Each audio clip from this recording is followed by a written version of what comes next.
Hi, welcome to Positively Sparking, a podcast on internet marketing, online productivity and business. Today I'm with Keith Shering, founder of Critical Action, creative problem solvers for business. Keith has developed 2 web applications in My Diagnostic Online and Gulfstormer, both of which we're going to talk about today, along with some great tips on how you can apply a little creative thinking to your business too. Hey Keith, welcome to the podcast. Hi Phil, thanks very much. It's nice to be here. Nice to be on the other side of the podcast. I think it's always fun, isn't it, to do the opposite of what we ordinarily do. Exactly, yeah. So Keith, for those of us who don't know you, tell us who you are and what you do. Thanks, yeah. I'm Keith Shering. I'm based now near Cambridge in the UK. And what drives me, well, I love creative problem solving. I love getting under the hood of businesses to help the owners work out how to make the businesses grow and prosper. So the way I do that is I have my business is Critical Action. And there are 3 main things that I do through that. There's business analysis, which is the IT strategy and the unlocking the productive processes. So let's go in and do the consulting work and, stand up in front of whiteboards waving my arms about, that sort of thing. But as part of my mission to try and get to help more people with the stuff that's in my brain, to help more people get more productive, I've also developed 2 web applications for goal management and for benchmarking.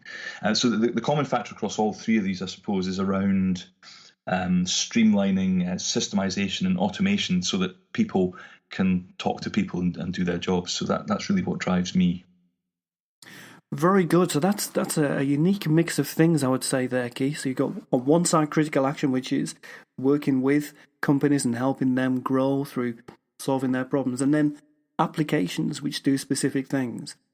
So tell us a bit more about those. What got you into creating applications? Well, yes. So I think that a business grows and processes get better because people do things differently. So everything is about people, and so what I do when I'm looking to develop applications is I say, right, what problem are people facing at the moment, and how do we move them forward? How can I write some little point solution that solves this problem in front of me? So, for example, with Gulfstormer, I was looking at the problems I had with when I was a manager of people and had teams and staff. The performance review dance was that every 12 months, everyone would run around for 2 weeks trying to synthesize history from emails so that they could put together a performance review. I just thought there's got to be a better way of doing it than this. We've got to be able to run this process better.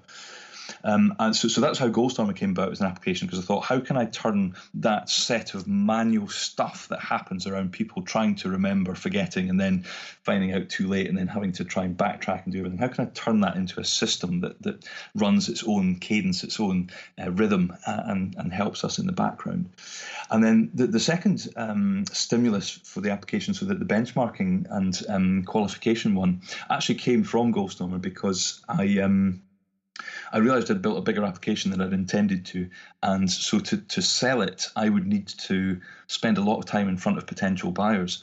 Now, I'm a micro business, so I have to marshal and manage and prioritize my time really, really carefully. So I thought, I wonder if there's something I can do where the standard questions I would ask at the start of an engagement process, could I get a system to ask those questions for me, so that I can then play back the sort of answers I would normally give to my leads, my prospects, so that when they eventually speak to me, they're much more informed, so that they're either a warm lead who wants to talk to me and definitely wants to buy, or there's someone who at least gets where I'm coming from, so I can have a fruitful conversation. So those were the stimulus and stimuli for developing those applications. So that's what made me decide.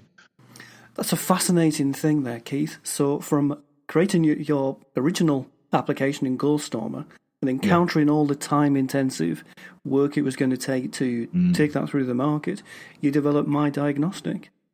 That's quite that's quite a clever thing to do. Well, I don't know about that. It was me trying to solve a problem and then going, oh, actually, this is the story was that My Diagnostic Online. I said to myself, right, I need to put a lead magnet on my the Gulfstormer website. So I want to attract people through the marketing. I want them to take this lead magnet, which was this online diagnostic, so that they would answer some questions and get a report. So there was a very, very single specific purpose I needed it for. And as I sat down to write the questions that were going to go into this, it was just going to be a Word document or a PDF or something.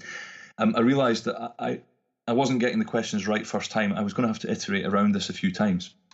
And so I said to myself, well, I'm a developer. Why not just put together a really simple application that just walks through these questions, a little database behind it, and it means when I need to change them, I'll just update the database and it does it all itself, and that'll save me time, because as you know, I love saving time.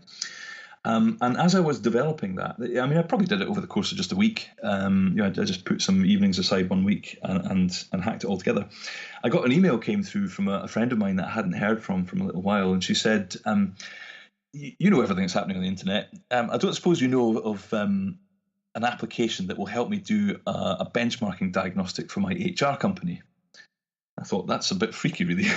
So I wrote back and said, well, as it happens, that's exactly what I'm doing. I'm putting together this benchmarking system. And what she wanted to do is she has a model in 5 areas, and there are 50 questions that you ask, and each question has multiple answers, and you can score those answers. And depending on the scores you get ranked in these 5 different areas. And that was pretty close to what I was doing with this little thing I was hacking together. So what I did was I looked at what I would need to add, and it wouldn't take too long. And I thought, I'm going to ask a few more people that I know around and about, and some other business contacts. And I pitched an idea to them, which was, if you could collect together some questions and answers and get people to get asked those automatically, and a report pops out of the end, so that you can see who your hot leads are, or you're helping point people at the right information, would that be useful to you? And people really reacted quite positively to that. So that's when I thought, I better put a little one-page business plan together around this. And that's where it started to grow wings and legs and arms and wheels and all sorts. And that became My Diagnostic Online. So it was never intended as a product. But I realised that this actually, let's ask around a bit, this could be of interest. And that's how it started. Great stuff. You mentioned there this wonderful phrase, the one-page business plan. And I imagine, Keith, you're someone who makes lots of one-page business plans.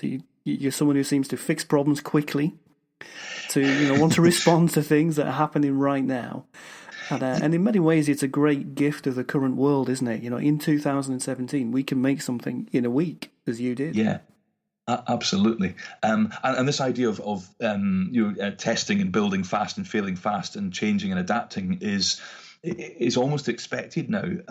Gone are the days when you run a project for 3 years. You may run little projects that relate to one another over the course of 3 years. But yes, I think that we're in a much more of a agile is the sort of the buzzword, isn't it? So collaborative, agile, get feedback from people, and this I think is why the right level of systemization and automation is important. You can take it too far, but sometimes the best thing is a really simple tool which is used with smart content. Because I can only use simple tools. I'm sure that's not the case. Depends on how much coffee I've had. So Keith, give us a bit of an idea as to the different kinds of businesses using My Diagnostic Online. What variety do you have in there? So there are a couple of cases I would probably pull out to illustrate things, because it sounds like most of the things I do are platforms rather than specific prescriptive solutions. So, for example, we've got there's one company who they produce CNC worktop materials. So they have big machines that take bits of granite or wood or corian or other things like that, and they have big machines that turn those into nice shapes, and you can use them in kitchens and bathrooms and receptions and things. And what they were saying is they would have a lot of people, design studios, who would come across their marketing and want to get in touch with them and have a long discussion about the properties of materials, so that they could then put together a unique offering for their customers. So they were coming to this manufacturing company with lots and lots of questions without necessarily ever going to buy.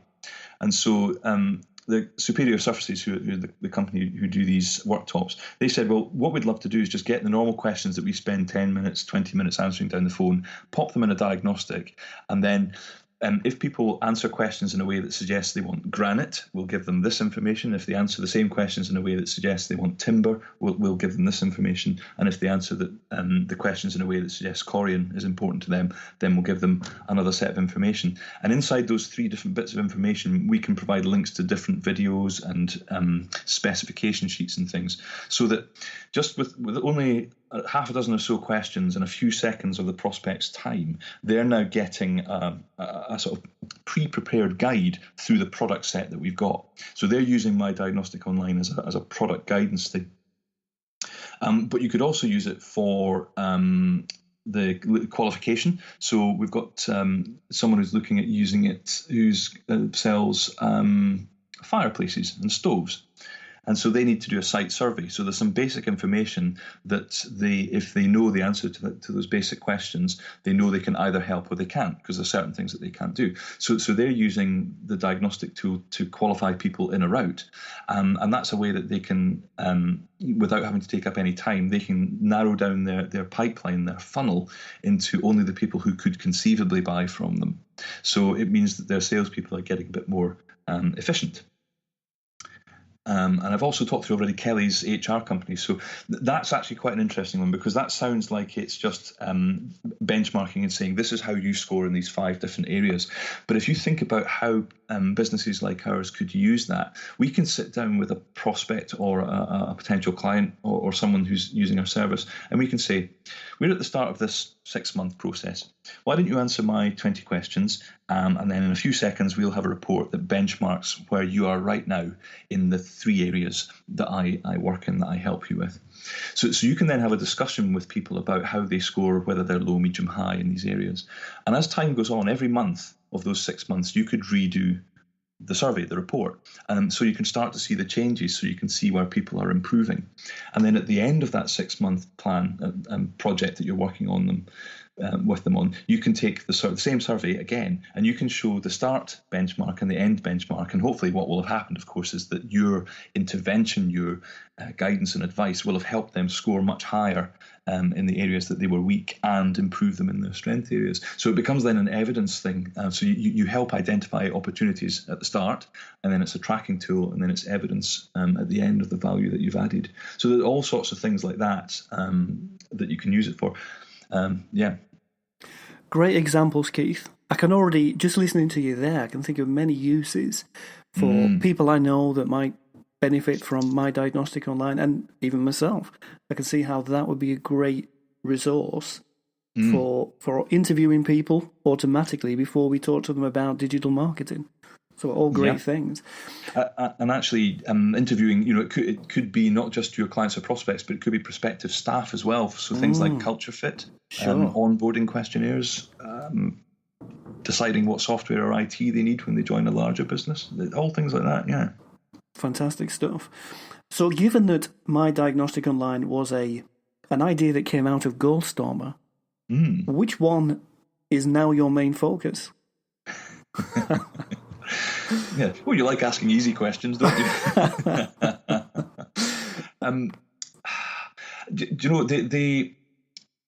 it's more of a time question rather than focus. So I think they're both important to me, because they're both part of my long-term strategy, which is to move my business from selling my time and advice for money, which is limiting to how many people I can help. So they're both part of the journey about moving on to this recurring provision of value and recurring income. Gulfstormer, I think, is my slow burn in the background, because it's a bigger product and it actually sells to bigger businesses. So what I do is I keep an eye on the marketing hits around that and respond on demand.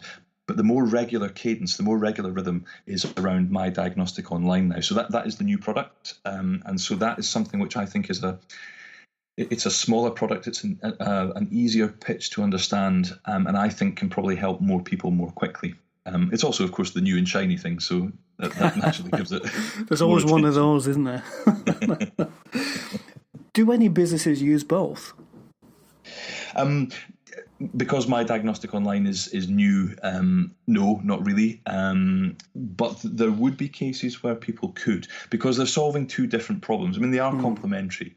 So the most likely situation I could see would be where a coach or maybe a manager inside a bigger business decides that what they want to do is they want to look at the team that they've got, and maybe that the business is going to be going through a specific change, or the coach or mentor is working in a particular area. So they would say, well, let's start with My Diagnostic Online, and we'll use that as the milestone measurement. So we'll say at the start, you're here, so we now know what goals to set, and at the end we'll measure that. And then in between that time, Gulfstormer is used to take that goal and to split it down into steps. So what My Diagnostic is doing there is as it says, it's diagnosing the situation, and it's telling us here is where we are and where we need to get to. And then Gulfstormer is the vehicle that helps us track whether the actions we need to take are being taken. So that, I think, is how the two will fit together. And certainly if there's a prospect that I'm talking to who I feel is viable for both of them, that's the way that I put the story. So we diagnose, and then we take action to solve that. And that's where all of the automation of things like reports and the graphical tools of Gulfstormer, and the being able to group people together, particularly if you have a team, so that you can get a bit of competition, and peer pressure and comparison. That starts to then make achievement real. Sounds great. It does. Now, not surprisingly, you've been nominated for a handful of online business awards, so tell us a bit about those. Yes, thank you. Yeah.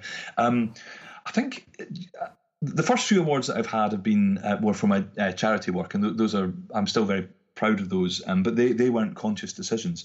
Whereas the other awards which we've got, so that the most valid ones, or relevant ones, I suppose, there's the UK Application Awards, where we were shortlisted, so runner-up for that one. And then there was the Cambridgeshire Digital Awards, where we won the Bronze Award. So those were awards that I chose to enter for the business, because I think that as a smaller business, it's very difficult to kickstart your credibility and build a really good stock of peer proof.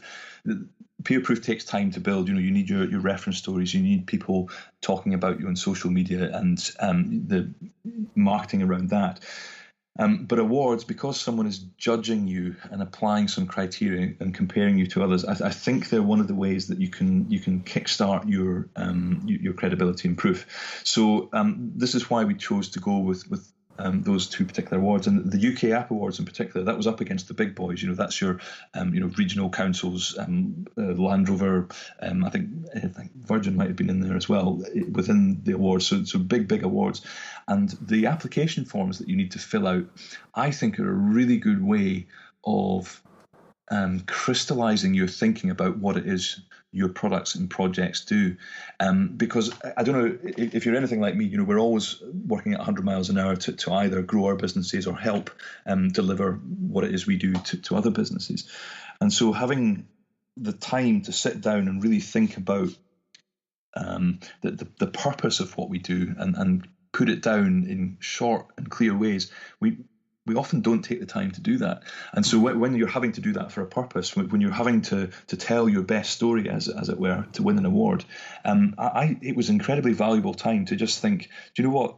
Actually, this is pretty good. All this beating myself up that I've been doing because it's not exactly what I wanted to be at the moment, or because I haven't been able to do that, or this or the other.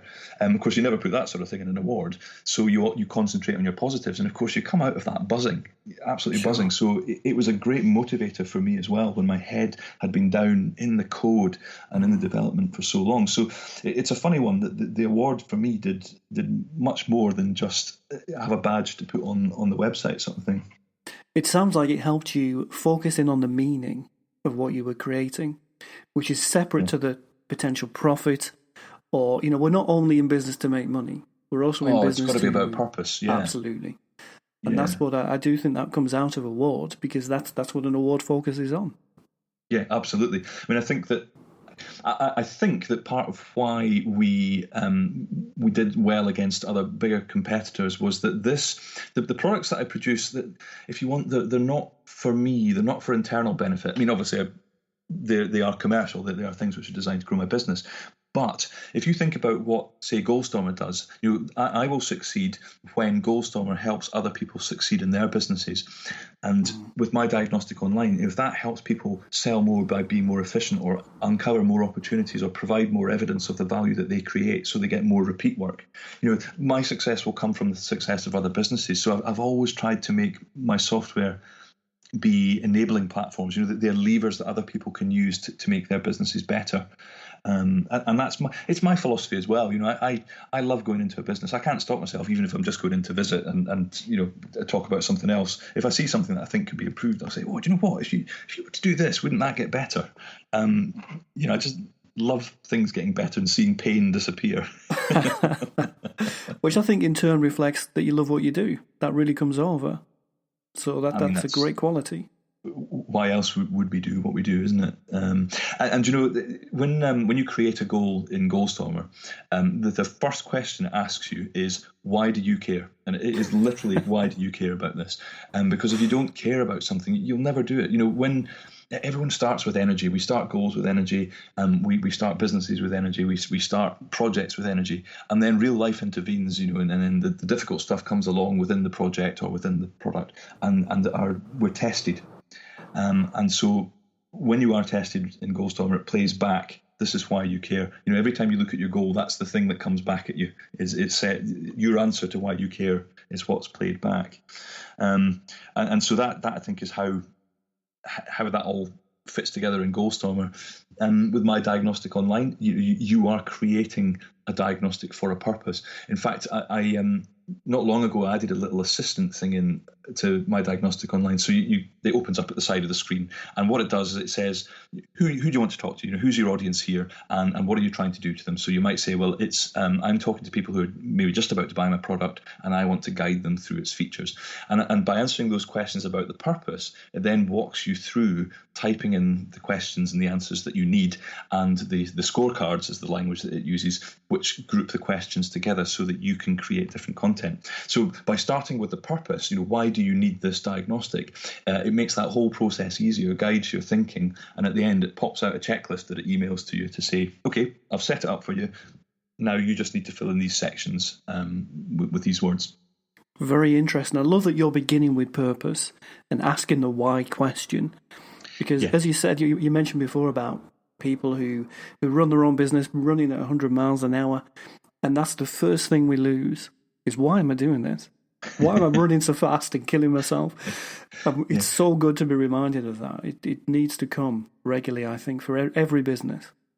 As we talk, I'm actually looking across my desk at the wall in front of me, and on the wall in front of me is my one-page business plan for this year. So just come back to that. The thing it starts with, the very first sentence on the one-page business plan is core values and noble sales purpose. So this is one sentence that says, for this plan, this is what I care about, and this is the one purpose that's driving it.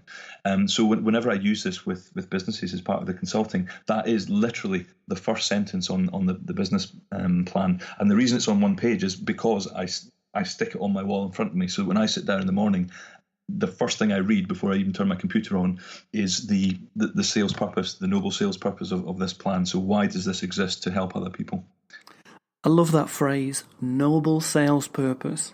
Yeah, it was an article on LinkedIn about one of the big American universities. I can't remember which one it was, unfortunately, but they said the idea, you've got a noble sales purpose if you ask anyone in the organization, why does this business exist? And they answer the same way. If everyone answers the same way, you know that everyone is behind the noble sales purpose. In other words, people pay us to do what we do. How is it that we help them so that we are bigger than just the exchange of money and goods? Great stuff. Wonderful things. So Keith, how has having a noble sales purpose helped your own career? Ooh, that's a good question. I think probably focus is the short answer. I think it's about where you put your time, where you put your thinking, which business you say yes to and which you say no to. I think particularly in the early days of setting up a business, or if you've changed your business radically, there's a temptation to just take any work that comes.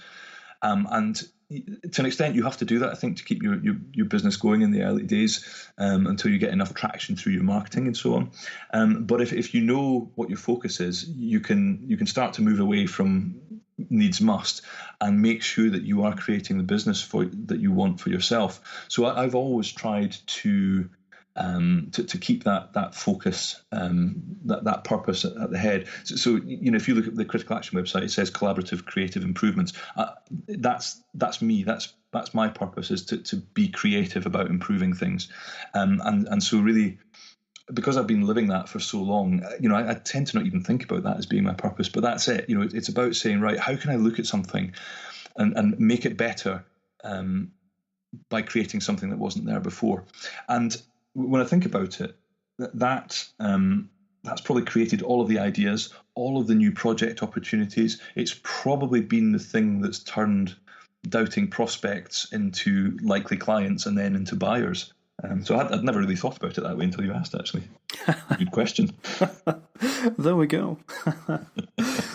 You mentioned earlier on all these qualities that you've had in your career, your noble sales purpose, and reminding yourself of why you're doing things, keeping your eyes on the business rather than in it, I guess, is another way that some people might word those things. Yes, absolutely. And you also spoke about moving your business from charging for your time, which is limited, to focusing on these great applications. So is that something that you recommend to every business, is to find that? Do you think every micro business needs to make that step? They don't have to, I don't think. I mean, it really depends what you want to do. If you want to spend your time with people, if it's that people relationship that's important, then you're limited to how much you can and perhaps should systemize. But I suppose my mission is to try and get what I learned in my corporate career. When I started out working and went through lots of training and built up lots of experience, I want to democratize that and get that out to lots of people. So I suspect the answer is actually one of scale. So it's how big do you want to make your message out to the world and what you do to help others, because sometimes helping others is absolutely, it's one-to-one, it's that sort of counselling or mentoring sort of model, and that perhaps can't be automated so much. But if you've got something that you think lots of people can benefit from, then I think there is a case for systemizing what you do, and there are lots of ways of doing that, of course, of creating something once and getting it out there many times. Podcasting is a great example of that, isn't it?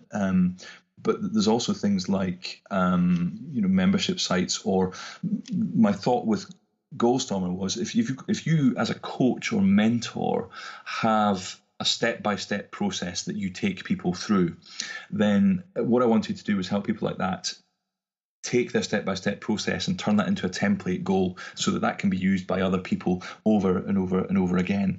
And then maybe what that's doing is getting your core message and the flavor of what you do out to lots and lots and lots of people.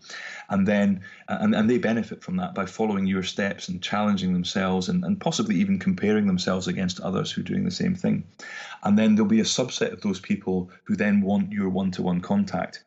And so that means rather than you having to go out and hunt them down, they're coming to you. They're warmer, they're more ready to accept your message and to take your help and to work with you and challenge you as well. It's a two-way street. So I think it's a journey about, and you have to decide for your own business and your own mindset, how much do you want to automate and systemize what you do, and so the income. But it certainly makes cash flow a bit smoother. I can imagine so. Much more potential market. So that's one of the great benefits of what you're doing, is it just opens up a whole group of people that might not have come to you in the past because your day rate would be too expensive. It's that simple fact, isn't it? Absolutely, yes. Yeah, there's a whole, because I have a relatively high day rate because I work with blue chip clients with the consulting company, and I think as small businesses we should defend the value of what we create when we go into larger businesses. But that does mean, as you say, we become cost prohibitive for the people that we want to help just as much, the smaller businesses.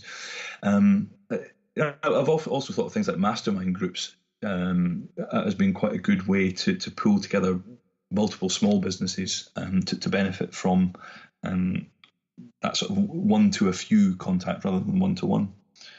Sure, absolutely. So having made that decision for yourself, Keith, that you're going to go down the route of developing these great applications, what's going to happen next with your business? Yeah, well, that's an interesting one. I think it's in some ways it's business as usual. It's just get out there to more people. Where I'm at the moment is I want to pause the development and do more of the reaching out to people, the marketing, and making sure that I'm now taking what I've built and getting people using it and benefiting from it. So I'm a devil for saying, "Oh, I could improve that," or if I moved that would be better, and tuning things like that. So that makes your product better, but it means that of course you're not spending that time getting out to talking to people. So that really is the next thing for me, is to get what I've created out there and get people benefiting for themselves, because that gives me an enormous sense of well-being when I think, that person's business has become more efficient and they've got more time for themselves and their clients because of something I helped them with. So that I almost feel that's my duty now, is to take these things and get it out there. And of course, the benefit for me is then making my business grow in the way that I'd planned as well. So it's almost my mechanism for growing the business. So no more applications. Well, I've got one idea, but I'll park it. And instead, you're going to appear on more podcasts like this. Yeah, well, I love this sort of opportunity to have a really good discussion about why we do what we do, and to be questioned and challenged from lots of different angles, because it really makes you think about, as you say, why we do what we do. Absolutely. That's what it's all about. So, Keith, I'm sure that many people have heard something in what you've said that's got them excited. So where can we find you online? You can find me as Keith J. Shering on Facebook. And in terms of websites, My Diagnostic .online is the My Diagnostic Online. There's a clue there. And Gulfstormer.com for Gulfstormer for goals and achievements and things. And then criticalaction.co.uk is the consulting company. Great stuff. It's been wonderful having you here, Keith. I've learned so much myself from all your great words. So any final message you'd like to give to everyone yourself? Yeah, be curious. Be curious. Keep asking what if. I mean, that's probably the question which has given me my career. If you're curious and ask what if all the time, it leads you to the new opportunities and the new ideas. It finds the new way to do things. It takes you places that other people aren't going, and stops you living in a comfort zone, and I suppose gets people to tell you how you can help them. And if you can help them, then you'll feel good, you'll have a business, and you'll have people who sing your praises. So I think if you can be curious for yourself and for others, never stop learning. Yeah. I like it. So curiosity makes the cat. That's what we're saying. Cats have got 9 lives, though. We've got a slight issue there, haven't we? We've got to be carefully curious. Carefully curious. That sounds good. Keith, thank you so much for being here today. It's been a total pleasure. Thank you for having me. Really enjoyed it. Thank you. Wonderful. And well, enjoy the rest of your day. Thanks, Phil. You too.